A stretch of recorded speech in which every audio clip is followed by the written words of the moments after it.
Hello my dear students, welcome to Taran sir class. आज आपके लिए लेकर आया हूँ एक डिफरेंट वीडियो जो कि पर्टिकुलरली वाइवा बेस्ड क्वेश्चंस है, लेकिन टॉपिक है जीएसटी के ऊपर। और इस वीडियो में डिस्कस करूँगा कुछ ऐसे क्वेश्चंस जो आपको पूछे जा सकते हैं वाइवा में।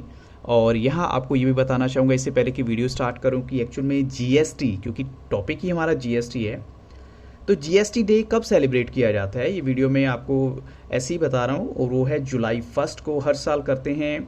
और एज उसका रीज़न क्या है कि 1 जुलाई 2018।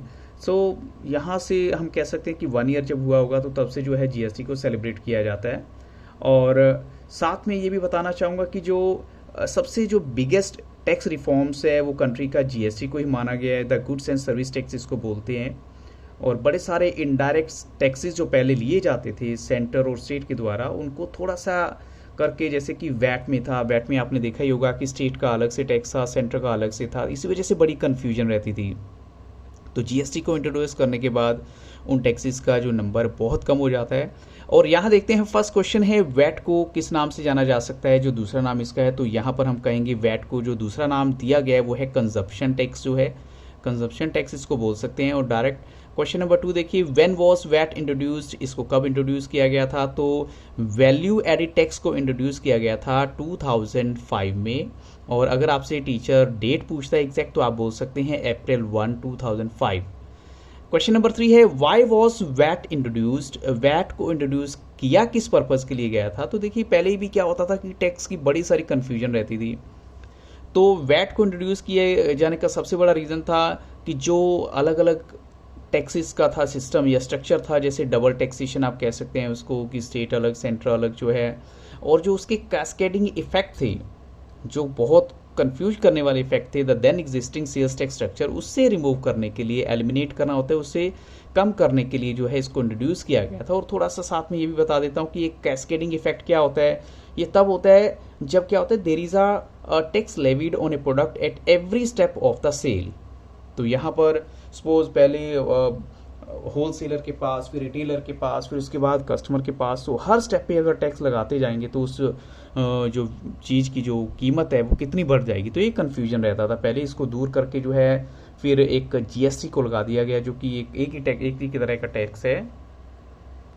सो नेक्स्ट क्वेश्चन में आपको अगर पूछा जाता है कि क्या चीज़ ऐसी है जो वैट को जो सबसे ज़्यादा कॉम्प्लेक्स टैक्सेशन सिस्टम बना देती है, तो यहाँ पर आप आंसर दे सकते हैं कि जो वैट को सबसे ज़्यादा कॉम्प्लेक्स टैक्सेशन सिस्टम बनाती है वो है डिफरेंट वैट रेट्स, और साथ में जो लॉज हैं स्टेट के अंदर। अब एक स्टेट से दूसरी स्टेट तक जब प्रोडक्ट्स आती हैं वहाँ पर भी अलग सिस्टम है, तो जिसकी वजह से बहुत कन्फ्यूजन रहती है। जैसे कि हमने क्लास 9th में 10th में पढ़ा है कि कैसे जो जर्मनी में 39 कॉन्फेडरेशन ऑफ स्टेट्स को जो है इंट्रोड्यूस किया गया था, और वहाँ पर जो क्लॉथ होता है, कपड़ा होता है, उसकी मेजरमेंट हर स्टेट में अलग होती थी, तो जिसकी वजह से कन्फ्यूजन बहुत रहती थी जो ट्रेडर्स हैं। ऐसे ही जो है यहाँ पर जब टैक्स की कन्फ्यूजन की बात करें तो वैल्यू एडिड टैक्स ने बहुत सारी कन्फ्यूजन कर रखी थी। क्वेश्चन 5 देखिए, who introduce the GST to completely eliminate the cascading effect of taxes.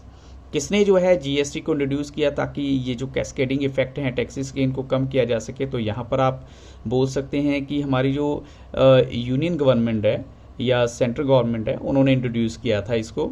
आगे है question number 6, what is the full form of GST. अब आपसे अगर टीचर पूछता है कि ठीक है आप यही बता दीजिए कि जीएसटी की फुल फॉर्म क्या हो सकती है, तो यहाँ बोलेंगे गुड्स एंड सर्विसेज टैक्स जो है उसको जीएसटी की फुल फॉर्म है। नेक्स्ट क्वेश्चन आपका है question 7, when was GST introduced. अगर हमारा वैट इंट्रोड्यूस हुआ था 2005 में, तो जीएसटी को इंट्रोड्यूस कब किया गया था। तो यहाँ पर आप डायरेक्ट आंसर देंगे अपना कि जीएसटी को इंट्रोड्यूस किया गया था 2017 में, जुलाई में। तो जब उसका 1 ईयर होता है उसके बाद हम कहते हैं कि एक एनिवर्सरी सेलिब्रेट की जाती है, उस डे को सेलिब्रेट किया जाता है। तो अब चलते हैं क्वेश्चन 8 के लिए, what is meant by the term ITC. अगर इकोनॉमिक टर्म में देखें तो आईटीसी का आपको मीनिंग बताना है। तो वैसे तो देखिए आईटीसी की फुल फॉर्म देखें तो इंडियन टोबैको कंपनी भी होती है, लेकिन इकोनॉमिक टर्म में इसका मतलब क्या होगा। तो यहाँ पर है इनपुट, यस हम कहेंगे इनपुट टैक्स क्रेडिट जो है आईटीसी की फुल फॉर्म है। क्वेश्चन नंबर 9 है, how many types of taxes are there under GST. GST के अंडर जो है कितने तरह के टैक्सेस हैं।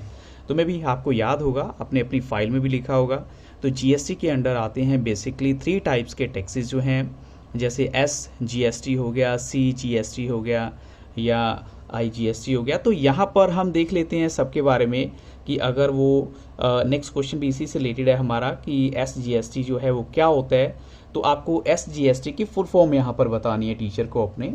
तो SGST की फुल फॉर्म आप क्या बताएंगे? यस, यहाँ पर भी जो है बिल्कुल क्लियर है आंसर।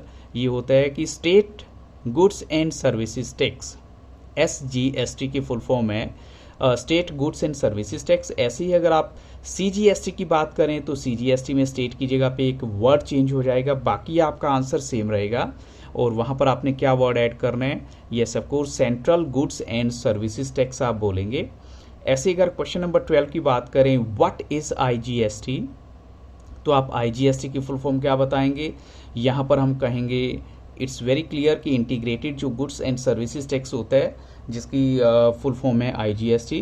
तो बच्चों ये भी कहूँगा कि अगर आप मेरी video for the first time देख रहे हैं और आपको अभी तक नहीं मालूम कि मेरे जो चैनल पर क्या कंटेंट अवेलेबल है, तो आप देख सकते हैं, विजिट कर सकते हैं। इंग्लिश क्लास 12 के अलावा आपको वहाँ मिलेगा सभी ह्यूमैनिटीज़ के सब्जेक्ट्स, और साथ में कॉमर्स की अगर बात करें तो बिजनेस स्टडीज़ की कुछ वीडियोज़ अवेलेबल हैं, और इकोनॉमिक्स बहुत जल्द ऐड कर दूंगा। लेकिन मैं इतना कहूँगा, आप किसी भी तरह का कोई प्रॉब्लम है तो कमेंट सेक्शन में मुझे बता सकते हैं, मैं आपकी हर प्रॉब्लम की सॉल्यूशन करने की कोशिश करूँगा।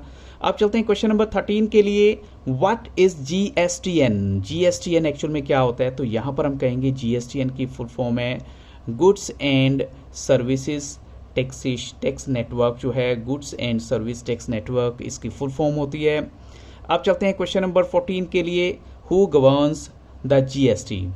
अब GST को गवर्न करने वाली, जैसे कुछ भी हम कहते हैं इंट्रोड्यूस किया जाता है तो उसकी गवर्न करने वाली एक गवर्निंग बॉडी होती है। तो GST को गवर्न करने वाली बॉडी का नाम बताना है, तो यहाँ हम कहेंगे GST को जो गवर्न करने वाली बॉडी है वो GST काउंसिल है। क्वेश्चन नंबर 15 देखिए, who is the chairman of GST council? अगर GST काउंसिल के चेयरमैन की बात करें तो वो कौन होता है? तो यहाँ पर हम कहेंगे जो फाइनेंस मिनिस्टर होता है कंट्री का, या हम कहें कि union finance minister of India जो है वो GST काउंसिल के चेयरमैन होते हैं।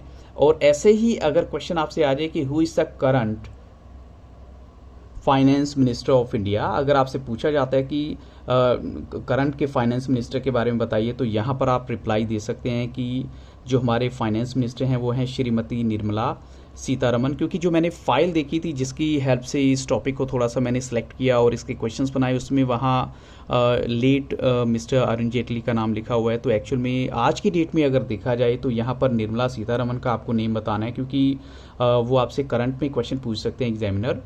तो कुछ ऐसे ही क्वेश्चंस आपसे पूछे जाने वाले हैं ऐसे वाइवा में। तो मैं आपसे यही बात कहूँगा, आप अपनी फाइल का कंटेंट जो भी है वो अच्छे से तैयार करके जाइएगा, और किसी भी तरह की अगर और आपकी रिक्वायरमेंट है, कोई भी डाटा आपको चाहिए, आप कम से कम एक बार मुझे मैसेज ज़रूर कीजिएगा। मैं हर पॉसिबल आपकी हेल्प करने की कोशिश करूँगा। So I hope so this video will help you lot. So thank you very much and have a very nice day.